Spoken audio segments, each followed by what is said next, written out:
इनमें देखेंगे जो यहाँ पर वुमेन है वो और भी ज्यादा डिस्क्रिमिनेटेड रहेगी। अगर वैसे बात की जाए व्हाइट वुमेन से रिलेटेड आपके कलर वुमेन की, तो वहां पर भी आपको डिस्क्रिमिनेशन देखने को मिलता है। तो अभी हाल फिलहाल की अगर हम बात करें कोविड 19 के केस में कंपैरिजन पाया गया, जहां पर यह बताया जाता है कि कोविड 19 से जो पीड़िता है, या आप ये कह सकते हैं कि death ratio as compare to white women, Indian women की ज्यादा है। और कितने टाइम ज्यादा है? Almost 2.7 time. तो आपको ये समझना होगा कि पहले ही ये सोसाइटी में वनरेबल थी, क्योंकि देखिए व्हाइट वुमेन को अपनी डिसीजन मेकिंग में और बाकी चीजों में बहुत से फ्रीडम वगैरह मिली हुई है, बट इतनी फ्रीडम इंडियन सोसाइटी में वुमेन को नहीं है। तो यहाँ पर इस वजह से उनकी जो रिसोर्सेज के ऊपर अधिपत्य है, या आप ये कह सकते हैं कि रिसोर्सेज के ऊपर जो उनका कंट्रोल है, that is relatively lesser as compare to the western world. तो इस वजह से यहाँ पर एक प्रॉब्लम आती है कि भैया इंडियन वुमेन की जो डेथ का रेशो है as compare to the white women वो थोड़ा ज्यादा है। अब इसी में अगर हम बात करें फाइनेंशियल कंस्ट्रेंट यानी इकोनॉमिक साइड की, तो आप देखते हैं कोविड 19 के कारण बहुत से लोगों ने अपनी रोजगार से हाथ धो बैठे, बहुत से लोग। तो इसमें से अगर मैं कहूं मेन और वुमेन को अगर हम कंपेयर करते हैं, मेन एंड वुमेन को, तो आपको यहां पर पता होगा कि ऑलमोस्ट 25% जो वुमेन है इन्होंने अपनी रोजगार से हाथ धोना पड़ा, मतलब ऑलमोस्ट 1/4। सेम टाइम पे अगर मेन की बात की जाए तो ये रेशो 1/5 के आसपास है, यानी मतलब 21% के आसपास। तो कुल मिला के अगर हम देखें बिजनेसेस, जॉब्स, जिनके सबसे ज्यादा नुकसान हुआ है यहाँ पर वुमेन ही है। देन पॉलिटिकल एस्पेक्ट की अगर बात करें तो वैसे ही इनकी रिप्रेजेंटेशन कम है। तो इस दौरान जब हम कोविड 19 की बात करते हैं तो इनके पॉलिटिकल राइट्स के ऊपर भी बहुत से कंस्ट्रेंट रहे हैं। देन सोसाइटल पार्ट में ही एक चीज आपको देखने को मिलती है, दैट इज कि जो अगर हम देखें डोमेस्टिक वायलेंस के केसेस, या आप ये कह सकते हैं कि वायलेंस के केसेस, तो वो वुमेन्स में इंक्रीज हुए हैं। लाइक ऐसा है कि जब मेल काउंटर पार्ट घर पे रहा है तो ये पाया गया है कि अमूमन डोमेस्टिक वायलेंस की घटनाएं बढ़ी हैं, और ये छोटे मोटे रेशो से नहीं, ऑलमोस्ट डबल से ट्रिपल रेशो देखने को मिली है हमें। मतलब पहले के मुकाबले ये रेट्स जो थे, जो केसेस थे, वो डबल हो गए थे। देन मेंटल हेल्थ की बात करें तो सोसाइटल पार्ट में लाना चाहिए, आप हेल्थ में लाना चाहिए, तो कहीं ना कहीं मेंटल हेल्थ पे भी असर पड़ा है वुमेन की। क्यों? देखिए एक तो स्ट्रेस रहा बच्चों की पढ़ाई का, दूसरा सारा घर का काम आ गया इनके ऊपर, जैसे मेड वगैरह नहीं मिली कोविड के टाइम पे एंड ऑल, तो जिसकी वजह से अनड्यू बर्डन आया और अनपेड केयर और डोमेस्टिक वर्क इनका इंक्रीज हुआ। अब इसी के कारण आप ये देखते हैं कि ओवरऑल जो वुमेन है, पहले तो इकोनॉमिक इंपावरमेंट कम हुई, साथ के साथ डोमेस्टिक वायलेंस इंक्रीज हुई, और इनके मेंटल हेल्थ पे भी इससे बहुत असर पड़ा है, ऐसा मानना है इस रिपोर्ट का। देन अगर इकोनॉमिक एंगल में ही बात करें, एक पर्सपेक्टिव आता है दैट इज योर कहीं ना कहीं पॉवर्टी। तो पॉवर्टी की अगर हम बात करते हैं तो आपको ये समझना होगा कि जो मेन के कंपैरेटिवली वुमेन है वो ज्यादा वनरेबल है इसमें। अब अगर बात करें मेन और वुमेन की इसमें रेशो की, तो आपको ये समझना होगा कि अगर 100 आदमी पॉवर्टी के बिलो हैं तो उसी सेम टाइम पे 118 वुमेन बिलो पॉवर्टी रहती है। तो ये भी एक ऐसा रेशो है जो ये दर्शाता है कि कहीं ना कहीं इकोनॉमिक रिसोर्सेज वुमेन के पास इतने नहीं है। देन एनवायरमेंटल एस्पेक्ट की बात करें तो यहाँ पर आपको समझना होगा कि जो हाइजीनिक कंडीशंस हैं, ऑल्दो मेन एंड वुमेन के लिए दोनों के लिए एक बराबर है, बट स्टिल कोविड 19 के टाइम पे ड्यूरिंग जब ये वार्ड्स वगैरह में थी, तो उस समय मेंस्ट्रुएशन हाइजीन्स को कहीं ना कहीं मेंटेन नहीं किया गया, तो अदर डिजीज के भी यहाँ पर इनके चांसेस रहते हैं। तो ओवरऑल यहाँ पर इस रिपोर्ट के ये मायने हैं, आपको समझना होगा कि कोविड 19 की वजह से ऑलमोस्ट ऐसा एसडीजी गोल्स में कहा गया है कि लाइक जो हमने तरक्की लास्ट 5 से 10 सालों में की थी वो इस 1 या 2 साल में सब चौपट हो गई है, मतलब वो सारी मेहनत बेकार हो गई है। Now we have to start from the scratch. अब इसके लिए क्या कुछ किया जा सकता है, लेट्स अंडरस्टैंड दिस। उसके बाद ये मेडिकल टर्मिनेशन ऑफ लाइक इसके ऊपर आएंगे, प्रेगनेंसी के ऊपर।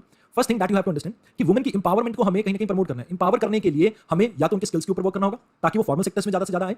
अब जितनी फॉर्मल सेक्टर में वुमेन आएंगी उतना ही ज्यादा चांसेस हैं कि इनकी जॉब रिटेन रहे फॉर लॉन्गर टर्म। तो हमें स्किल एनहांसमेंट के ऊपर फोकस करना होगा, और यहाँ पर जो मिनिस्ट्री ऑफ स्किल है ये इंपॉर्टेंट रोल प्ले कर सकती है अगर ये जेंडर सेंसिटिव अपने बजट को बना दे। Gender sensitive in the sense कि जितना तवज्जो मेन की अर्निंग पे दिया जा रहा है, मतलब उनको स्किल्स देने पे दिया जा रहा है, उतना ही ध्यान, उतना ही आप फोकस अगर वुमेन के ऊपर भी करेंगे तो बेटर रहेगा। मतलब यहाँ पर मेरा कहने का मतलब है वैसे तो कोई डिस्क्रिमिनेशन नहीं देखने को मिल रहा है मिनिस्ट्री ऑफ स्किल्स के द्वारा, बट एक प्रॉब्लम यहाँ पे ये रहती है कि अगर आप पॉजिटिवली यहाँ पर डिस्क्रिमिनेट करेंगे तो वुमेन के लिए एक फेवरेबल कंडीशन जनरेट कर सकते हैं, because some time equality also means a discrimination. और यहाँ पर ये होता है क्योंकि आपने कोई पर्टिकुलरली बजट असाइन नहीं किया वुमेन रिलेटेड स्कीम को, तो इस वजह से ज्यादातर यहाँ पर देखा जाता है कि इस चीज का फायदा मेल उठाएंगे। तो हमें स्किलिंग के ऊपर फोकस करना चाहिए। देन मिनिस्ट्री ऑफ फाइनेंस को क्या करना चाहिए, लाइक क्रेडिट सिस्टम को इस तरह से दुरुस्त करना चाहिए। वैसे तो लाइक प्रायोरिटी लेंडिंग में आता है, बट स्टिल हमें फोकस करना चाहिए कि जो लाइक मुद्रा लोन के अंदर या वैसे हम कोशिश करें कि वुमेन रिलेटेड जो भी लाइक एंटरप्राइजेस हैं उन्हें पैसा प्रोवाइड कर सकें। इस तरह के क्रेडिट स्कीम को हमें और ज्यादा प्रमोट करना चाहिए, सो दैट वुमेन्स को हम सेल्फ एम्प्लॉयड बना सकें। तो अगर ऐसा हो पाएगा तो काफी बढ़िया रहेगा आने वाले समय के लिए। देन अभी के लिए क्या कर सकते हैं, देखिए अभी के लिए हम ये कर सकते हैं कि घर के काम के कारण बहुत सी लड़कियां ऐसी होंगी, गर्ल्स ऐसी होंगी जिनकी पढ़ाई आधी अधूरी रहेगी। तो अगर उनकी एजुकेशन को वापस से ठीक करने के लिए अगर हम कुछ ब्रिजेस वगैरह क्रिएट कर सकें जहां पर लाइक स्पेशल फोकस किया जाए इनके ऊपर, तो इससे बेनिफिट मिल सकता है। अदरवाइज आने वाले समय में अनएम्प्लॉयमेंट रेट वुमेन का और ज्यादा इंक्रीज होगा। अब इससे नुकसान क्या होता है,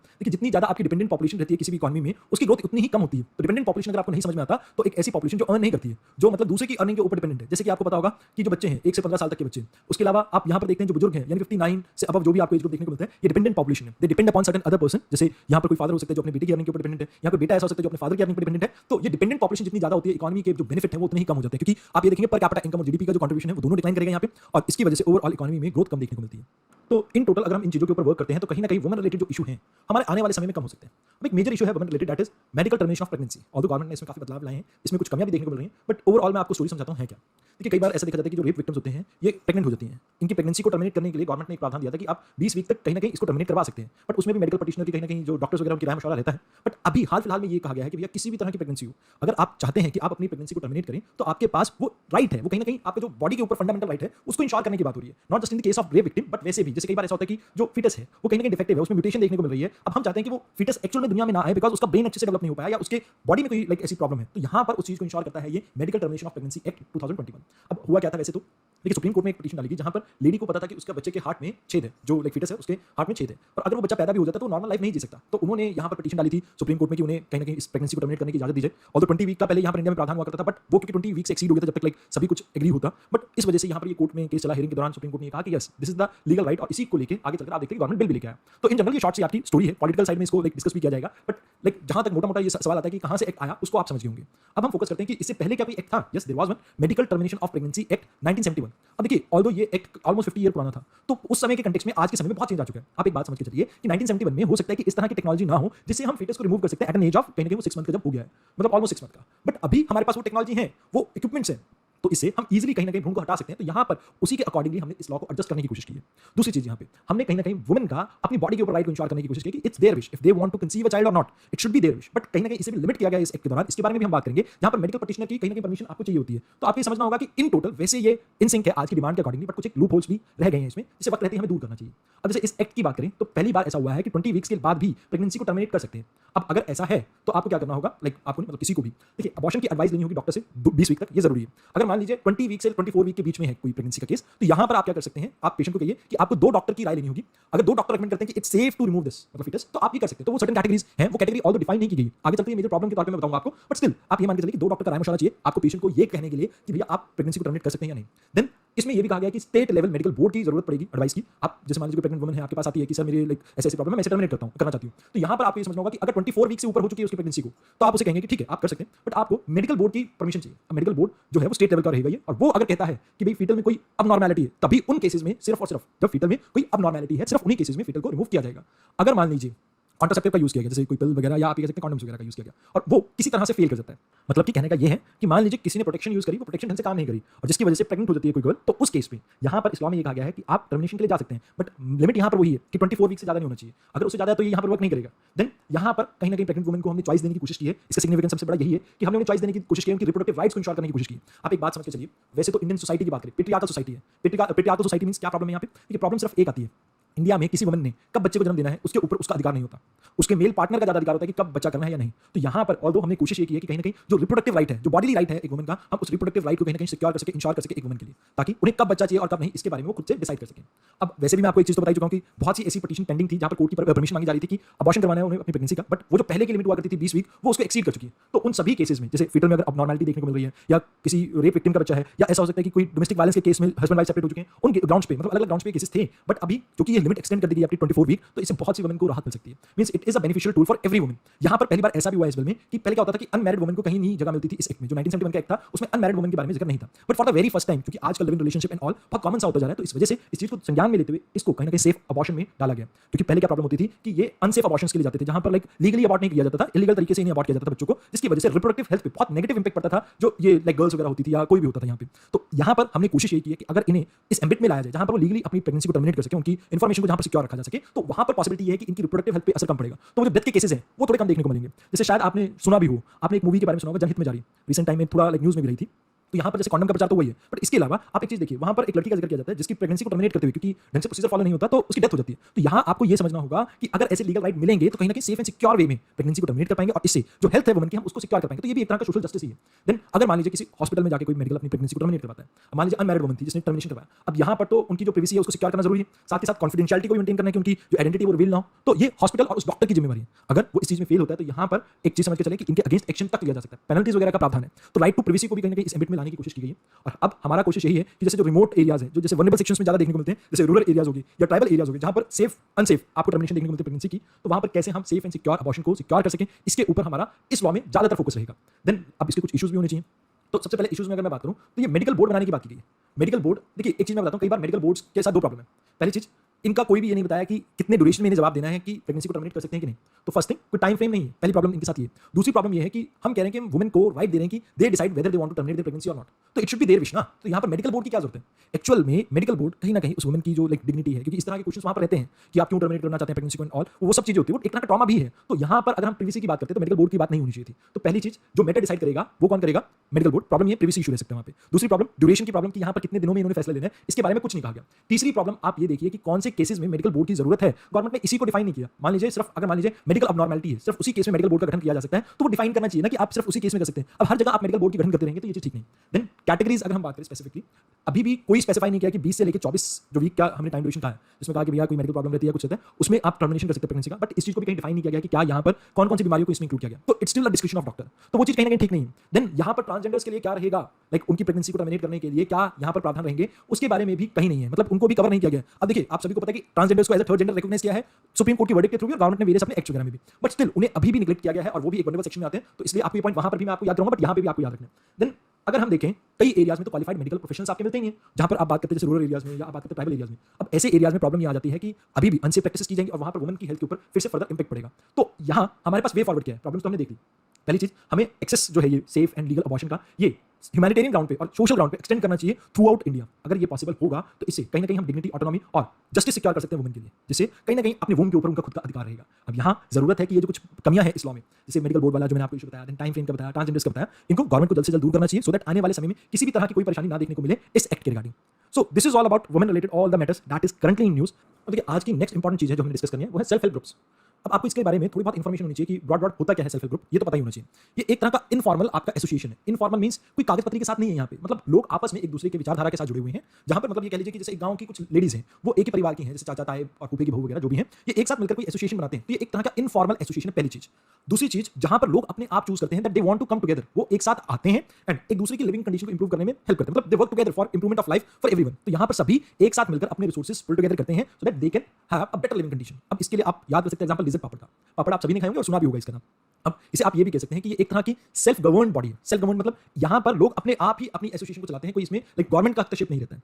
और यहाँ पर लोग आपस में इस इनफॉर्मल ग्रुप को कंट्रोल करते हैं, यानी कि पीयर कंट्रोल। यहाँ पर एक का नहीं, पूरे ग्रुप का अधिकार है इस पूरे मतलब इनफॉर्मल ग्रुप पे। एंड यहाँ पर अकॉर्डिंग टू देयर लाइक चाहे उनकी सोशो इकोनॉमिक कंडीशन आप सिमिलर देखते हैं, बैकग्राउंड सिमिलर है, या उनकी जो डिजायर है या गोल है वो एक समान है, तो वो एक दूसरे के साथ इसलिए वर्क करते हैं। जैसे मैं आपको एग्जांपल देना चाहूंगा, आप जैसे गांव में देखते हैं बहुत सी लेडीज हैं जो जैसे सिलाई बुनाई बहुत अच्छी करती हैं। अब इन्हें काफी अच्छे अच्छे डिजाइन सिलने आते हैं, जैसे आपने शायद मूवी देखी सुई धागा। तो सुई धागा में वो जो सारे गांव के लोग एक साथ मिलकर वो सिलाई वगैरह करते हैं, that is some sort of आप ये कह सकते हैं सेल्फ हेल्प ग्रुप टाइप का वो काम कर सकते हैं। यहाँ पर मकसद ये है कि कैसे आप जो भी आपके पास रेलेवेंट स्किल है, जो आपकी डिजायर है, उसके लिए रिसोर्सेज एक साथ करें और वहां पर लाइक जो प्रॉब्लम है उसको एड्रेस करें। अब यहाँ पर आपको पता होना चाहिए कि सेल्फ हेल्प ग्रुप क्यों डिजायरेबल है। देखिए विलेजेस में बहुत तरह की अलग अलग तरह की परेशानी रहती है। जैसे मैं आपको कहूं कि सबसे बड़ी प्रॉब्लम रहती है पॉवर्टी की। आपको पता है कि गांव में रिसोर्सेज की कमी है, रिसोर्सेज इन द सेंस कि संसाधन इस तरह के नहीं है कि आपके पास इकोनॉमिक अपॉर्चुनिटी बहुत ज्यादा हो। तो यहाँ due to high incidence of poverty हमें प्रमोट करना पड़ता है सेल्फ हेल्प ग्रुप को। अब यहाँ एक और चीज जो आप याद रख सकते हैं, गांव में लिटरेसी बहुत ज्यादा है। अब लिटरेसी ज्यादा होने के कारण आप ये देखते हैं कि अमूमन यहाँ पर जो भी लोग हैं इनके पास वो एजुकेशन लेवल नहीं है जिसकी वजह से शहरों में जाकर इन्हें अच्छे रोजगार या जॉब मिल सके।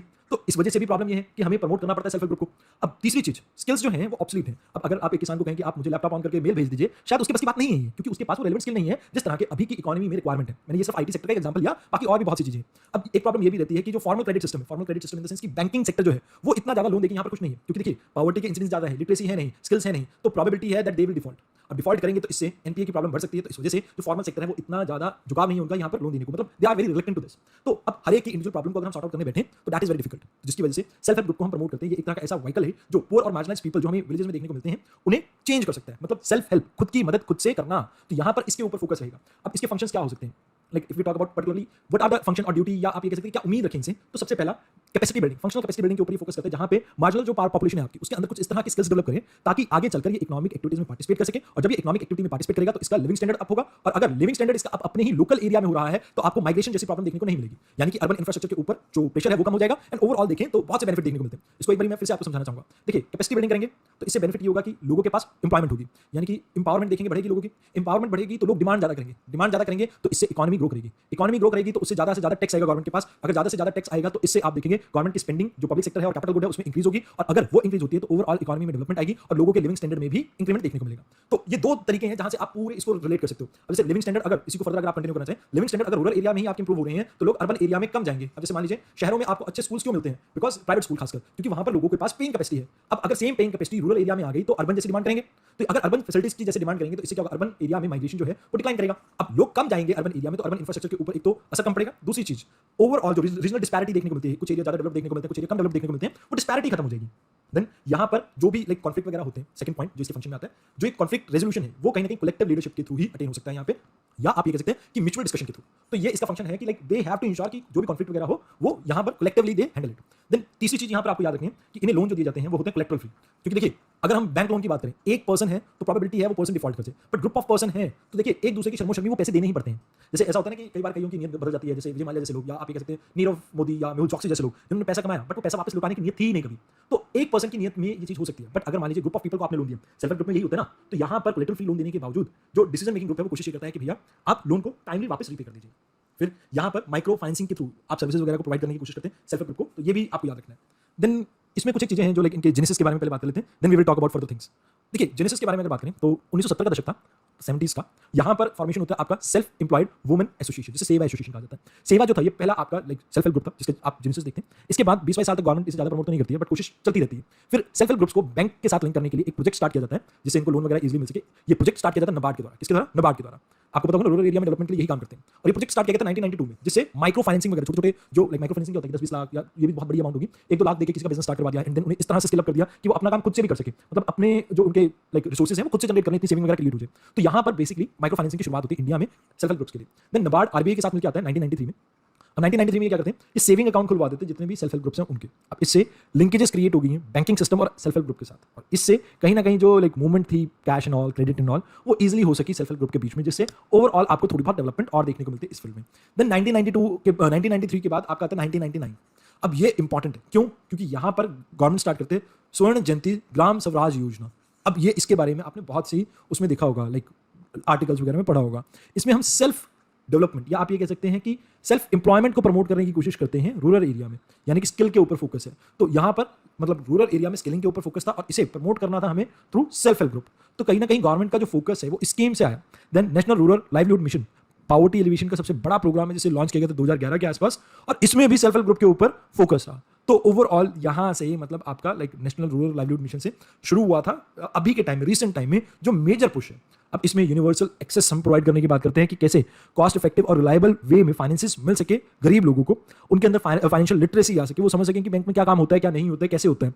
देन बैंक अकाउंट कैसे खोलें, उनका सेविंग, क्रेडिट, इंश्योरेंस, रेमिटेंसेज वगैरह सभी से रिलेटेड हम उनको यूनिवर्सल एक्सेस प्रोवाइड करने की कोशिश कर रहे थे, सो दैट जो भी उनकी परेशानी हो सेल्फ हेल्प ग्रुप्स वगैरह के और रूरल एरिया के लोगों की, उसको हम सॉर्ट आउट कर सके, उसको हम हैंडल कर सके। अब देखिए गवर्नमेंट ने यहाँ पर ये चीज़ें स्टार्ट तो करी, बट इसका लाइक अगर हम बात करें ज़रूरत क्या थी, तो इसके बारे में भी आपको पता होना चाहिए, क्योंकि कई बार हो सकता है कि आपसे ये सवाल पूछ लिया जाए, इंटरव्यू में ही पूछ लिया जाए कि why there was a need to start this self help groups, ऐसा क्या था। सबसे पहले हम समझते हैं बेसिक प्रिंसिपल क्या है इसके पीछे। देखिए आप एक बात समझ के चलिए, सोसाइटी में अगर आप अकेले हैं, जैसे आपको एक किसान की कहानी याद होगी ना, कि एक बूढ़ा किसान था, उसके 4 बेटे थे, वो आपस में लड़ते रहते थे, तो उसने अपने बच्चों को कहा कि आप कुछ लकड़ियाँ लेके आओ, और फिर वो कहता है कि इनमें से एक एक लकड़ियाँ आप लीजिए और तोड़ दीजिए, तो वो सभी तोड़ भी देते हैं इजीली। फिर बाद में वो एक बंडल बनाने को कहता है और फिर उसे तोड़ने के लिए कहता है। तो यहाँ पर ये एकता की बात कर रहे थे, तो सेम इसी तरह की एकता आपको इकोनॉमिक टर्म में दिखानी है। मींस देखिए सोसाइटी की अगर हम बात करें या इकोनॉमी की ऐसा बात करें, तो यहाँ पर हम देखते हैं कि एक सिंगल पर्सन को ही और she can be exploited, but at the same time if there is a group of people then it is very difficult to exploit them. यहाँ पर इन लोगों को हम एक साथ लेके आ रहे हैं, तो जिससे एक्सप्लॉइटेशन के चांसेस क्या हो जाएंगे, मिनिमम। तो सोशल जस्टिस में हम प्रमोट करते हैं कि किसी की एक्सप्लॉइटेशन ना हो, तो एक्सप्लॉइटेशन को कम करने की कोशिश यहाँ पर इस जगह से शुरुआत होगी। देन दूसरी चीज जो आप यहाँ पर याद रख सकते हैं कि यहाँ पर इनकी सहायता इस तरह से की जाती है कि कल को ये खुद की सहायता कर सके। Means we are not focusing upon poverty elevation through giving them money. हम पैसा देके ये चीज नहीं अटेन करना चाहते, हम क्या कर रहे हैं कि हम पैसे के साथ साथ हुनर भी दे रहे हैं, सो दैट एक बार ही मैंने मदद कर दी बट बार बार मेरे को इनकी मदद करने की जरूरत ना पड़े। अब इसके लिए एग्जांपल देता हूं, जैसे मान लीजिए एक मैंने वीडियो देखी थी, मेरे को बहुत अच्छी लगी वो वीडियो। इस वीडियो में क्या था कि एक बंदा था, एक पर्सन, वो भीख मांग रहा था मंदिर के सामने, मंदिर मस्जिद कहीं भी लगा लीजिए आप। एक पर्सन आता है, वो उस बंदे को कुछ फूल वगैरह खरीद के देके जाता है कि कहता है कि भैया आप एक काम कीजिए, आप इन फूलों को बेचिए, भीख मांगने से बेटर रहेगा। धीरे धीरे करके उस इंसान का जो काम था वो फूलों का अच्छा चल जाता है। तो सेम यहाँ पर आप यही चीज कर रहे हैं। आप अगर किसी को देने की आदत डालेंगे तो वो हमेशा ही वो चीजें मांगता रहेगा, बट अगर आप उसको अर्न करने का, खुद से पैदावार करने का हुनर डाल देंगे तो इससे बहुत बेनिफिट मिल सकता है इकोनॉमी को भी, एंड उस पर्सन की डिग्निटी भी कहीं ना कहीं हम इंप्रूव कर सकते हैं। तो सबसे पहली चीज तो यहाँ पर यही था कि we focused upon giving money plus skill. We are not giving money to an individual. We are giving money to the people, मतलब a group of people. Then यहाँ पर what was the reason behind this कि हमें self help group बनाने पड़े? तो सबसे पहला रीजन तो यही है कि we are focusing upon females. ज्यादातर आप सेल्फ हेल्प ग्रुप के बारे में जब हम बात करते हैं, we talk about females. यहाँ पर हम ग्रामीण महिलाओं को कैसे लाइक इकोनॉमिकली और सोशली डेवलप कर सके। मींस सोशल इंपावरमेंट कैसे होगा, जब वो अपने आप को इकोनॉमिकली इंपावर कर पाएंगी। इकोनॉमिक इंपावरमेंट मतलब कि उनके पास अपने खुद का पैसा हो, संसाधन हो। अब इसे जुटाने के लिए सेल्फ हेल्प ग्रुप को प्रमोट करना जरूरी हो गया। अब देखिए, इकोनॉमिक इंपावरमेंट होगी तो डिसीजन मेकिंग में वो पार्टिसिपेट करेंगी। अगर डिसीजन मेकिंग में वो पार्टिसिपेट करेंगी तो बट ऑब्वियस है, सोशल और पॉलिटिकल दोनों तरह से आपको इंप्रूवमेंट देखने को मिल सकती है। तो यहां पर हम फोकस कर रहे हैं कि how we can promote the rural woman to be at parity with the urban woman. Means देखिए, पहली प्रॉब्लम तो ये है हमारे साथ कि जो रूरल वुमेन्स हैं वो अर्बन वुमेन से बहुत पीछे हैं। क्यों? देखिए, यहां पर एजुकेशन का लेवल भी है, थोड़ा फ्रीडम भी पहले के मुकाबले ज्यादा ही देखने को मिलता है, रूरल एरिया से तो ज्यादा ही है। खैर, तो वो सभी चीजों के कारण जो रूरल वुमेन्स हैं उनसे अर्बन वुमेन्स आगे हैं। तो यहां पर पहला काम तो हमारा ये है कि इन्हें एट पैरिटी लाया जा सके अर्बन वुमेन की। देन अगर हम बात करें फर्दर, यहां पर हमारी कोशिश ये भी रहेगी कि जो आपके मेन हैं उनके बराबर हम लेके आ सके वुमेन को। कहने का मतलब ये है यहाँ पे कि सबसे पहले हमें रूरल और अर्बन वुमेन को एक समान करना होगा। उसके बाद बात करेंगे कि मेन और वुमेन के बीच में इक्वालिटी की। पहले तो वो उनसे भी ज्यादा पिछड़े हुए हैं ना, तो पहले वो चीज हमें हैंडल करनी होगी। तो पहली चीज जरूरत इसलिए थी कि हम इक्वालिटी स्टैब्लिश कर सके, और इसके लिए ये सेल्फ हेल्प ग्रुप आपके बहुत जरूरी है। देन दूसरी चीज यहां पर जो आपको समझनी है कि एक व्यक्ति को अगर हम उधार देते हैं, या आप एक बात करें तो लाइक एक, जैसे मैंने आपको कहा, एक पर्सन विवेक है, विवेक को अगर आप लोन देते हैं तो may be a chance Vivek can default. But same time एक ऑर्गेनाइजेशन या एक ग्रुप ऑफ पीपल को हम अगर लोन देते हैं तो पॉसिबिलिटी बहुत कम है। तो बैंक की जो समस्या है कि भैया जैसे सेल्फ हेल्प ग्रुप्स है, अगर इनको हम लोन देते हैं तो it is well and good, क्योंकि एक पर्सन है गांव का, मे बी अ चांस वो डिफॉल्ट कर जाए। तो यहां पर नबार्ड ने क्या किया, नबार्ड ने इस चीज को प्रमोट करना स्टार्ट कर दिया था, और इसी के थ्रू आप देखते हैं आगे चलकर लाइक सेल्फ हेल्प ग्रुप के प्रमोशन वगैरह स्टार्ट की भी जाती है इन 90s के दशक में। तो एक्चुअल में जो रीजन था वो यही था। जैसे प्रॉब्लम क्या रहती थी कि रूरल एरियाज में जो बैंक वगैरह थे वो लोन बहुत कम देते थे, तो जिसकी वजह से जो आउटपुट है, इकोनॉमिक एक्टिविटीज थी जो गांव वगैरह के एरिया में, वो बहुत कम थी रिलेटिवली। बट क्योंकि प्रोबेबिलिटी ये भी थी ना कि जो बैंक जो थे वो नहीं चाहते थे कि इनके ज्यादा एनपीए हो, तो इस वजह से जहां पर इकोनॉमिक एक्टिविटी कम देखने को मिलती थी वो वहां पर लोन वगैरह नहीं देते थे। तो अगर यहां पर पीछे से बैकिंग दे रहा है आपका नबार्ड कि ठीक है, अगर कोई परेशानी होगी तो मैं पीछे हूं आपको संभालने के लिए, रीफाइनेंसिंग वगैरह के लिए आप यहां पर लोन देना स्टार्ट कीजिए। तो वो जो कॉन्फिडेंस यहां पर इन्होंने लाइक आपके बैंक्स को दिया, तो इसी वजह से आप देखते हैं कि प्रायोरिटी सेक्टर लेंडिंग के अंडर आप अक्सर देखते हैं कि सेल्फ हेल्प ग्रुप्स को भी रखा जाता है। नाउ तीसरी चीज जो यहां पर आपको याद रखनी है, दैट इज कि क्यों जरूरत पड़ी है सेल्फ हेल्प ग्रुप की। तो आप ये कह सकते हैं कि if we want economic empowerment, या आप ये कह सकते हैं कि इकोनॉमिक के साथ साथ सोशो इंपावरमेंट हमें चाहिए सभी लोगों की, लाइक चाहे वो वुमेन हो, ठीक है जी, चाहे वो एससी हो, एसटी हो, या कोई दिव्यांगजन हो, बुजुर्ग हो, अगर हमें सबका पार्टिसिपेशन चाहिए तो भी हमें प्रमोट करने की जरूरत है सेल्फ हेल्प ग्रुप्स को। अब इसके पीछे क्या मतलब कारण है? देखिए, आप बात करते हैं कि लाइक इससे रोजगार जनरेट होगा। लाइक अगर हम बात करते हैं सेल्फ हेल्प ग्रुप की, हम स्किल्स प्रोवाइड कर रहे हैं, स्किल प्रोवाइड करते हैं तो लाइक इकोनॉमिक एक्टिविटीज में इजाफा देखने को मिलेगा। अगर इकोनॉमिक एक्टिविटीज बढ़ेंगी तो इससे आप ये देखेंगे गांव में या रूरल एरियाज में क्या आएगा, पैसा आएगा। अब अगर रूरल इकोनॉमी आपकी ग्रो करती है तो ये कह सकते हैं कि जो डिपेंडेंट पॉपुलेशन है वो कम होगी। अगर डिपेंडेंट पॉपुलेशन कम होगी तो इससे क्या होगा कि सेविंग इंक्रीज होगी। अब सेविंग इंक्रीज होगी तो इससे क्या बेनिफिट होगा, जो क्रेडिट अवेलेबिलिटी है एक तो वो और ज्यादा चीप होती जाएगी।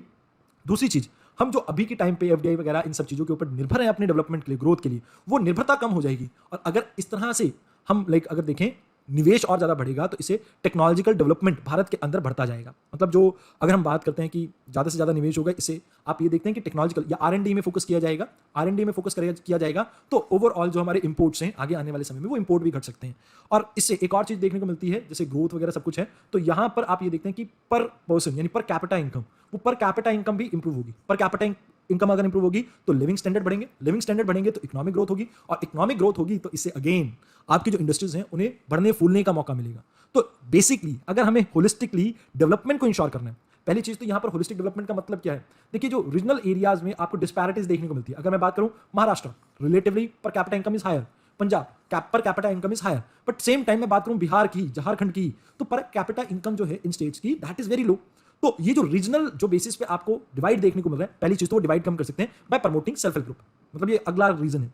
देन इसके अलावा अगर हम बेसिकली विद इन स्टेट भी बात करें तो विद इन स्टेट ये भी हम कहीं ना कहीं जो इम्बैलेंस है इसको भी हम इंप्रूव कर सकते हैं, थोड़ा ठीक कर सकते हैं। तो ओवरऑल अगर हम देखी जाए तो रीजनल डिस्पैरिटीज वगैरह जो देखने को मिलती है, रीजनल इश्यूज जो देखने को मिलते हैं, उसको सॉर्ट आउट या उसको कम करने में ये काम कर सकता है आपका सेल्फ हेल्प ग्रुप्स। अब यहां पर इंडिया में किस तरह से सेल्फ हेल्प ग्रुप काम करते हैं उस मॉडल को भी समझ लेते हैं। कई बार हो सकता है यूपीएससी गलती से आपको इसके बारे में भी पूछ ले। तो सबसे पहले आपको याद रखना है कि जो ये सेल्फ हेल्प ग्रुप होते हैं, मतलब भारत में जो मॉडल अपनाया गया है इसमें क्या रहता है कि ये मान लीजिए सेल्फ हेल्प ग्रुप है, इसमें 4-5 इंसान लगा लेते हैं, विवेक है, शिवम सर हैं, ठीक है जी, एक राहुल हो गया, एक रचित हो गया, एक मुदित हो गया, तो ये 4-5 लोग हैं इसमें। ये बैंक के पास जाते हैं कि आप हमें उधार दीजिए, हमने अपना बिजनेस स्टार्ट करना है। अब उधार बैंक से लेने के बाद इनको जैसे स्किल्स वगैरह प्रोवाइड किए गए थे गवर्नमेंट के द्वारा, इन्हें हेल्प की गई थी। अब क्या होगा कि यहां पर ये वापस बकाया भुगतान कर देंगे और धीरे धीरे अपने बिजनेस से थोड़ी सेविंग जनरेट करेंगे। अब सेविंग से क्या होगा, एकदम से तो आप बैंक का जो क्रेडिट है उसे एलिमिनेट नहीं कर पाएंगे, बट विद टाइम हो सकता है कि आपको बैंक से पैसा लेने की जरूरत ना पड़े, आप अपनी सेविंग से ही खुद ब खुद अपनी पूरी इकोनॉमी मतलब पूरी जरूरतों को मतलब पूरा कर सकें। अब यहां पर आप क्या देखते हैं, अगर ऐसी चीजें होंगी तो आर्थिक वृद्धि यानी कि ग्रोथ देखने को मिलेगी आपको इन सभी में। लाइक ये जो जितने भी इंसान है, जितने भी पर्सन है, इन सब की इनकम इंक्रीज हो जाएगी। इससे एक तो इकोनॉमी में जो उत्पादन क्षमता है यानी मैन्युफैक्चरिंग जो कैपेसिटी है वो बढ़ेगी, बचत बढ़ेगी, तो इससे क्रेडिट सिस्टम कहीं ना कहीं और सुदृढ़ होगा। धीरे धीरे ये आपका जो सेल्फ हेल्प ग्रुप है ये और बड़ा होता जाएगा। अब जब ये बड़ा होगा तो हो सकता है कि आगे चलकर ये किसी और सेल्फ हेल्प ग्रुप की हेल्प करे अपनी तरह से आगे ही ऐसे ही काम बढ़ाने में। तो ओवरऑल अगर हम बात करें तो ये इस तरह के मॉडल जब सक्सेसफुल होते हैं तो इससे और बहुत से लोग सीख के अपने सेल्फ हेल्प ग्रुप स्टार्ट करते हैं। और इकोनॉमिक डेवलपमेंट के साथ साथ हम ये देखते हैं कि लाइफ स्किल्स भी बहुत अच्छे से डेवलप होते हैं लोगों में। तो यहाँ पर बेसिकली ये आपका मॉडल रहता है इंडिया में, जहां पर स्टार्टिंग में इनिशियली तो बैंक इनको कैपिटल प्रोवाइड करते हैं, बट कोशिश ये रहती है कि in a longer run they become self reliant. Now इससे बेनिफिट क्या देखने को मिल सकते हैं? अब देखिए बेनिफिट तो ऐसा है कि अगर किसी काम से देखने को मिलेंगे तभी हम ये कह सकते हैं ना कि उसे आगे यूज करना चाहिए, अदरवाइज तो हम क्यों उसे प्रमोट करेंगे। तो यहां पर भी बहुत से बेनिफिट देखने को मिलते हैं। पहली चीज तो वुमेन इंपावरमेंट को या आप मार्जिनल सेक्शन को कहीं ना कहीं इंपावर करने के लिए ये सबसे बेनिफिशियल है। तो यहां पर मैं ये कह सकता हूं कि सोशल इंटीग्रिटी को प्रमोट करते हैं। इंटीग्रिटी इन द सेंस कि यहां पर हम फोकस कर रहे हैं कलेक्टिव गुड पे, मतलब कलेक्टिवली हम लोगों को एफर्ट करना सिखा रहे हैं जिससे वो अपना इकोनॉमिक डेवलपमेंट कर सके। तो सोशल इंटीग्रिटी, जैसे हम देखते हैं ना कि सोशल टेंशन इंक्रीज होती है तो सोसाइटी में यूनिटी को खतरा होता है, बट यहां पर आप लोगों को एक दूसरे के ऊपर डिपेंडेंसी क्रिएट कर रहे हैं, तो इससे कहीं ना कहीं जो प्रॉब्लम्स है, मेजर प्रॉब्लम्स है सोसाइटी के, आप उनको टैकल कर पाएंगे। जैसे मैं आपको एग्जांपल देता हूं, अगर कोई इंसान फ्री है, एक कहावत है पुरानी कि खाली ही दिमाग शैतान का घर होता है। तो ये शैतान क्या है, बेसिकली लोग बुरी आदतों में पड़ जाएंगे, शराब पिएंगे, सिगरेट पिएंगे, बीवियों के साथ मारपीट करेंगे, बट अगर सेम टाइम पर्सन ऑफिस से काम करके आ रहा है, हारा थका है, वो आके लड़ाई करने की हिम्मत नहीं होगी। अगर कोई सामने से कुछ कह भी रहा होगा वो कहेगा ठीक है, अच्छा ठीक है, अभी मेरे को सोने दे, इसके बारे में बाद में बात करते हैं, तो लड़ाई झगड़े कम हो जाएंगे। तो यहां पर बेसिकली आप फैमिली की भी इंटीग्रिटी को कहीं ना कहीं प्रमोट कर रहे हैं। देन जेंडर इक्वालिटी को प्रमोट कर रहे हैं। इक्वालिटी भी नहीं बोलूंगा मैं यहां पर, we will say equity. Equality क्यों नहीं, equality itself is a discrimination. क्योंकि मान लीजिए अभी के टाइम पे मेन एंड वुमेन को मैं इक्वल राइट दे दूं तो बेसिकली ये वुमेन के साथ कहीं ना कहीं धोखा होगा, क्योंकि इन्हें अभी जरूरत है अच्छे से नर्चर करने की। ऑल्दो मैं उन लड़कियों की बात नहीं कर रहा हूं जो इंपावरमेंट के नाम पे सड़क पे खड़ के किसी को भी थप्पड़ मारती हैं, मैं उनकी भी बात नहीं कर रहा हूं जो अपनी सोसाइटी के गार्ड्स को पीटती हैं गेट टाइम पे ना खोलने के कारण। मैं उस इंपावरमेंट की बात नहीं कर रहा हूं, मैं उस असहाय महिला के इंपावरमेंट की बात कर रहा हूं जो एक्चुअल में नीडी है। तो दैट शुड बी डन, मतलब उसे कहीं ना कहीं प्रमोट करना है, और उसके प्रमोशन में equity is the major concept rather than equality. तो यहां पर हमें क्या करना होगा कि जैसे इक्विटी को प्रमोट करते हुए हम क्या कोशिश करें, जैसे सेल्फ हेल्प ग्रुप्स हैं, इसमें वुमेन ऑर्गेनाइजेशन को हम प्रमोट करते हैं। अब जब वुमेन ऑर्गेनाइजेशन को हम प्रमोट करते हैं तो यहां पर उनके अंदर लीडरशिप स्किल्स डाल रहे हैं। अब लीडर अगर वुमेन बन के आएगी तो कल को हो सकता है कि पॉलिटिक्स में भी आए और राज्यसभा, लोकसभा और बाकी इलेक्शन भी लड़े, तो वो चीज हम कहीं ना कहीं प्रमोट कर सकते हैं। अब अकॉर्डिंगली अब मान लीजिए अगर गवर्नमेंट की कोई पॉलिसी है जो इनके अगेंस्ट जाती है तो they can create a pressure group. Then अब जैसे मान लीजिए अगर वुमेन से रिलेटेड कोई इशू है, प्रेशर ग्रुप इन्होंने क्रिएट कर दिया, गवर्नमेंट हो सकता है कि इस प्रेशर ग्रुप की सुन ले, बट यहां पर एक काम और भी तो हो रहा है ना कि मार्जिनल पॉपुलेशन या मार्जिनल सेक्शन जो था सोसाइटी का, ये कहीं ना कहीं उस मार्जिनल सेक्शन को एक वॉइस दे रहे हैं। प्रेशर ग्रुप क्रिएट करके हम क्या कर रहे हैं, अपने जो बेनिफिट्स हैं या अपनी जो डिमांड्स हैं गवर्नमेंट के आगे वो रख रहे हैं और बेनिफिट उसके अकॉर्डिंगली ले रहे हैं। इसके अलावा सेल्फ हेल्प ग्रुप से आपको फाइनेंशियल इंक्लूजन देखने को मिलती है, बिकॉज आप देखते हैं कि सेल्फ हेल्प ग्रुप में बैंकिंग सेक्टर से इन्हें लिंक किया जा रहा है, तो फॉर्मल सेक्टर के साथ जब ये लिंक होंगे तो इससे बेनिफिट तो मिलेगा ना आगे चलकर। तो यहाँ पर फाइनेंशियल इंक्लूजन से ये भी मतलब फाइनेंशियल इंक्लूजन जैसी चीजें भी देखने को मिलेंगी, बिकॉज बैंकिंग सिस्टम में एक बार आ गए आप तो आपको फॉर्मली लोन वगैरह लेने में आसानी रहती है। देन गवर्नमेंट स्कीम्स की एफिकेसी या एफिशिएंसी भी कह सकते हो आप, इंक्रीज होगी। कैसे, देखिए अगर मान लीजिए सेल्फ हेल्प ग्रुप आपका एम्पावर्ड है, मान लीजिए एक वुमेन ऑर्गेनाइजेशन है जिसका नाम है XYZ। अब ये जो XYZ आपकी ऑर्गेनाइजेशन है या जो भी आपका सेल्फ हेल्प ग्रुप है ये किसी गांव में एक्टिवेटेड है और ये गांव का नाम है ABC। अब इस ABC गांव का ये XYZ सेल्फ हेल्प ग्रुप क्या करता है, अगर ये एम्पावर्ड है, जो वहाँ की लोकल बॉडी है, किस तरह से स्कीम्स को इंप्लीमेंट करते हुए कितना पैसा आ रहा है, कितना उसका यूज हो रहा है, कितना नहीं हो रहा, इस चीज़ के बारे में भी जागरूक रहेगा। क्योंकि जब पढ़ा लिखा होगा, पढ़ा लिखा ना भी हो, मैं ये नहीं कहता कि पढ़ाई is the only way forward की जिससे आपको ग्रोथ देखने को मिलती है, इट्स जस्ट अ थिंग। मेरा मानना है कि अगर लोगों के अंदर स्किल्स हो तो वो चीज़ कुछ भी हो, चाहे पढ़ा हो या ना हो, वो चीज़ वर्क कर सकती है। तो यहाँ पर अगर मैं ये कहूँ कि समझदारी बढ़ गई है, जागरूकता बढ़ गई है, तो इसकी वजह से कहाँ कैसे कब पैसा खर्च कर रही है आपकी पंचायती राज इंस्टीट्यूशन, इसके बारे में इन्हें पता रहेगा, और पता रहेगा तो आप अकाउंटेबिलिटी को इंश्योर कर सकते हैं। इससे गवर्नमेंट की जो स्कीम्स की एफिकेसी है वो इंप्रूव होगी। देन माइग्रेशन जैसी जो प्रॉब्लम देखने को मिलती है कि जैसे अमूमन हम देखते हैं कि गाँव में सिर्फ बुजुर्ग रह गए हैं, एल्डरलीज, और उनकी भी देखभाल कौन करे, इसमें भी प्रॉब्लम रहती है। तो यहाँ पर जैसे मैं आपको एग्जाम्पल देता हूँ, आज से कई साल पहले 1970-75 की बात होगी, मेरे फादर साहब चंडीगढ़ आ गए थे। धीरे धीरे करके मेरे फादर के जितने भी ब्रदर थे वो भी यहाँ चंडीगढ़ शिफ्ट कर गए। अब मेरी दादी जी जिन्होंने पूरा जो अपना जवानी है या बचपन है वो गाँव में निकाला, उनके लिए शहर में एडजस्ट कर पाना वो बहुत मुश्किल है, इट्स वेरी डिफिकल्ट। एंड जो उनके दोस्त हैं या आप ये कह लीजिए कि जो उनके साथ की लेडीज़ हैं जिनके साथ बैठ के वो दो बातें कर लेती थी, वो शहरों में चीज़ें नहीं देखने को मिलती। तो बात यहाँ पर ये आती है कि जब एक परिवार शहर में जाता है तो बहुत सी चीज़ें इंपैक्ट करती हैं, खासकर एल्डरलीज की बात की जाए। एल्डरलीज को लेके नहीं जाते बिकॉज शहरों में खर्चा ज़्यादा है। अब यहाँ पर होता क्या है कि अल्टीमेटली न्यूक्लियर फैमिली रह जाती है। अब न्यूक्लियर फैमिली जब होती है ना, तो आप ये मान के चलिए कि न्यूक्लियर फैमिली में सबसे बड़ी बात ये आती है कि जो सोशल वैल्यूज होनी चाहिए एक बच्चे के अंदर, वो सोशल वैल्यूज नहीं डल पाती, बिकॉज अक्सर ये वैल्यूज डालने का काम करती हैं दादी और नानी की कहानियां। अब क्योंकि उन्होंने वो कहानियां कभी सुनी नहीं है तो उनके लिए तो ये चीज़ बिल्कुल ही नहीं है। तो कहीं ना कहीं वो जो सोशल फैब्रिक है इंडियन सोसाइटी का वो ब्रेक होता है इससे। बट यहां पर अगर आप ऑल्टरनेटिव सोर्स ऑफ इनकम दे रहे हैं तो लोग शहरों की तरफ कम जाएंगे, यानी कि जो एग्रीकल्चर डिपेंडेंट आपकी पॉपुलेशन है उनको ऑल्टरनेट लाइवलीहुड प्रोवाइड कर दिया आपने गांव में ही। इससे अर्बन इंफ्रास्ट्रक्चर के ऊपर कम प्रेशर क्रिएट होगा और साथ के साथ इकोनॉमिक ग्रोथ आपको रीजनल बेसिस पे भी देखने को मिल जाएगी। बेनिफिट इसका ये भी है, housing and health care infrastructure, इसमें भी कहीं ना कहीं आप सेल्फ हेल्प ग्रुप को इन्वॉल्व करते हैं। जैसे मैं आपको एक एग्जांपल देता हूँ, मेंस्ट्रुएशन हाइजीन को प्रमोट करने के लिए पैड्स आर वेरी इंपॉर्टेंट। अब अगर गवर्नमेंट पैड बनाने की मशीन्स वुमेन को प्रोवाइड कर दे, जैसे जो लाइक सेल्फ हेल्प ग्रुप्स की वुमेन है, हम इंडिया में छोड़िए हम पूरे वर्ल्ड में पैड बेच सकते हैं। एंड अगर इसमें थोड़ा सा इनोवेशन कर दें, फॉर एग्जांपल R&D करके इन्हें बायोडिग्रेडेबल बना दें सो दैट जो मेडिकल वेस्ट है वो भी जनरेट ना हो, तो इससे बढ़िया तो और है ही क्या बात। मतलब पूरे वर्ल्ड में हम पैड्स के लीडर बन सकते हैं। एंड आप ये मान के चलिए कि 50% of the world population women है, तो ये एक अच्छा ऑल्टरनेटिव हो सकता है जहां पर आप रूरल चीजों को कहीं भी बेच एक्सपोर्ट करेंगे, वहां से रेवेन्यू कलेक्ट करेंगे, साथ के साथ हेल्थ जो सिस्टम है उसको भी आप इंप्रूव कर सकते हैं। पहली चीज तो ये मेंस्ट्रुएशन हेल्थ से रिलेटेड हो गया। अब दूसरी चीज जो यहां पर आप कर सकते हैं, आप क्या कर सकते हैं कि लाइक जब आप ये देखते हैं कि किसी परिवार में वुमेन पैसे कमाती है, जब भी आप ये देखते हैं कि वुमेन पैसे कमाती है तो उससे वो ज्यादा से ज्यादा पैसा इन्वेस्ट करती है कहां पर, बच्चों के हेल्थ केयर के ऊपर। और बच्चों के ऊपर जब नरिशमेंट के ऊपर जाके वो खर्चा करेगी तो इससे बेनिफिट क्या देखने को मिलेगा कि जो आने वाली जनरेशन है उसमें जो लाइक प्रॉब्लम्स है, जैसे अगर मैं आपको ये कहूं कि माल नरिशमेंट देखने को मिलता है, अंडर नरिशमेंट देखने को मिलता है, स्टंटिंग देखने को मिलता है, वो चीजें कम हो जाएंगी। अब लास्ट बेनिफिट अगर मैं आपको कहूं तो लास्ट बेनिफिट ये है कि आप बैंकिंग सेक्टर के साथ जोड़ देते हैं सेल्फ हेल्प ग्रुप को, तो इससे ना केवल आप उनमें फाइनेंशियल लिटरेसी लेके आ रहे हैं, बल्कि कहीं ना कहीं उनको आने वाले समय में कैसे वो फर्दर लोन लेके अपनी खुद के स्टार्टअप स्टार्ट कर सकते हैं उसके बारे में भी एजुकेट कर रहे हैं। तो यहां पर ओवरऑल ये बेनिफिट है अगर हम सेल्फ हेल्प ग्रुप को प्रमोट करते हैं तो। अब देखिए सब कुछ अच्छा अच्छा तो हमने देख लिया, अब कुछ बुरा भी तो होना चाहिए ना, क्या कमियां हैं, क्या चैलेंजेस हैं, उनको भी एक बार समझ लेते हैं। देखिए पहली चीज तो लैक ऑफ नॉलेज। आपको सभी को पता है कि जो रूरल एरियाज में लोग हैं वो इतने पढ़े लिखे नहीं है, उन्हें नहीं पता कि सेल्फ हेल्प ग्रुप कैसे काम करता है। तो नॉलेज ना हो पाना ये भी एक कमी रहती है जिसकी वजह से लोग सेल्फ हेल्प ग्रुप बनाने ही नहीं पसंद करते। देन हम ज्यादातर प्रमोट करते हैं वुमेन सेल्फ हेल्प ग्रुप को। तो यहां पर आपको पता है कि इंडिया में पेट्रियार्कल सोसाइटी है, यानी वो पेट्रियार्कल माइंडसेट है। अब क्या वो वुमेन को घर से बाहर निकल के काम करने देगा? तो वो तो बहुत दूर की बात है, मतलब रूरल एरियाज में तो नहीं होगा। क्योंकि आप ये बात मान के चले कि वहां पर एक चीज आ जाती है कि अब तू क्या बीवी के कमाए हुए पैसे से घर चलाएगा, मतलब पालेगा, बच्चे पालेगा, कुछ ऐसा कह देते हैं लोग। तो जो माइंड सेट है ना, वो चीज एक बड़ी प्रॉब्लम है। देन रूरल एरियाज में आपको बैंकिंग फैसिलिटी नहीं देखने को मिलती, लाइक डिस्ट्रिक्ट सेंटर्स वगैरह जो डिस्ट्रिक्ट एरियाज हैं, डिस्ट्रिक्ट ब्लॉक्स हैं, वहां पर आपको मिनिमम बैंक देखने को मिलता है। बैंकिंग जो पेनिट्रेशन है, मैं हर गांव की बात नहीं कर रहा हूं, मैं बात कर रहा हूं जैसे बिहार, झारखंड ऐसे इलाकों के अंदर वहां पर बैंकिंग पेनिट्रेशन कम है। लाइक अगर अभी भी बात करूं तो almost there is 1.2 lakh bank branches आपको देखने को मिलती है, और लाइक 6 लाख बैंक ब्रांचेस आपको विलेजेस में भी देखने को मिलती है। बट स्टिल वो पेनिट्रेशन उस लेवल की नहीं है जितनी हमारी पॉपुलेशन है, जिस हिसाब से पॉपुलेशन है। तो माइक्रो फाइनेंसिंग इंस्टीट्यूशन में सिर्फ बैंकिंग सिस्टम से काम नहीं चलेगा, बाकी और भी ऑल्टरनेटिव हमारे को देखने पड़ेंगे। Then fourth, there is no security. मान लो कल को एक पर्सन बीमार होता है, सोशल सिक्योरिटी की हम बात करते हैं, तो वो चीज़ नहीं देखने को मिलती। एक पर्सन बीमार हुआ, वो अब पार्टिसिपेट नहीं कर सकता, तो उसको क्या बेनिफिट मिलेंगे? There is nothing like that, कोई ऐसी बात है ही नहीं वहाँ पे।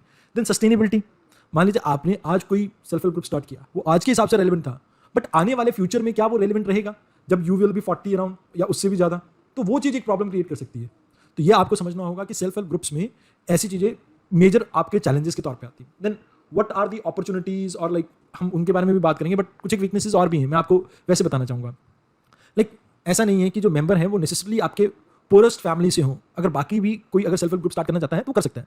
प्रॉब्लम यहाँ पर ये आती है कि लाइक कई बार लाइक जो ऊंच और नीच के भेदभाव रहता है जैसे रूरल एरियाज में, तो कई बार इनको फाइनेंशियल रिसोर्सेज को एक्सेस करने की वो परमिशन नहीं मिल पाती। तो लाइक जब हम बात करते हैं कि हम SC/STs और खासकर वुमेन की इंपावरमेंट की बात करते हैं, तो वो प्रोत्साहन नहीं मिल पाता, तो एक वो प्रॉब्लम है। फिर अगर मिस एप्रोप्रिएशन हुआ फंड का किसी भी स्कीम के अंदर, लाइक अगर हम सेल्फ हेल्प ग्रुप की भी बात करते हैं, तो there is no accountability at all, मतलब उस चीज को हमें सिक्योर करना पड़ेगा, एक ये प्रॉब्लम रहती है। रिसोर्सेज इतने ज्यादा नहीं है हमारे पास, लिमिटेड रिसोर्सेज है, तो उसे प्रॉपर वे में अगर हम यूज करेंगे, lack of resources itself is a challenge to us, but if we utilize them properly that can be very beneficial. Then qualified, आपके पास पैनल नहीं है जो ये देख सके कि like if we are investing money in some process और किसी चीज में इन्वेस्ट कर रहे हैं, क्या वो फिजिबल है या नहीं है, तो वो भी एक प्रॉब्लम रहता है। तो दीज आर द वीकनेसेस जो आपको थोड़ी बहुत ध्यान में रखनी चाहिए। देन अगर हम बात करें अपॉर्चुनिटीज की, तो लाइक रूरल पॉवर्टी एलिवेशन में ये एक मेजर रोल प्ले कर सकते हैं। मतलब पॉवर्टी को खत्म करना है तो आप फ्री राशन वगैरह बांट के काम नहीं चलेगा। You have to make sure कि आने वाले टाइम में जनता के पास रोजगार हो। देन इकोनॉमिक इंपावरमेंट की बात करें तो चाहे किसी भी सेक्शन की बात करो, वल्नरेबल सेक्शन की बात करो, ओवरऑल बात करो, तो हाउस होल्ड को अगर इकोनॉमिकली आपको इंपावर करना है तो in that case you have to focus upon self help group. आपको रिवर्स माइग्रेशन करना है तो उसके लिए भी you have to focus upon self help group. Then potentially if you want to use local resources effectively, उसके लिए भी एक लाइक अच्छा अपॉर्चुनिटी देते हैं। देन एक्चुअल में जो पंचायत में प्रधान होते हैं, they actually perform there duty. वो लीडरशिप क्वालिटी आपकी कहां से आ सकती है? सेल्फ हेल्प ग्रुप के through. It can be a way forward जहां पर आप आगे चलकर इफेक्टिवली अपनी पॉलिटिकल डोमेन को भी यूज कर पाएंगे। तो वो लीडरशिप को ग्रो करना, like everyone is not a charismatic leader. तो कई बार ऐसा होता है कि लीडर्स को बनने में टाइम लगता है, तो वो क्वालिटी अटेन करने में टाइम लग सकता है। तो self help group can be a good exposure. तो ये सभी चीजें आपको सेल्फ हेल्प ग्रुप के बारे में याद रखनी थी, मतलब आने वाले समय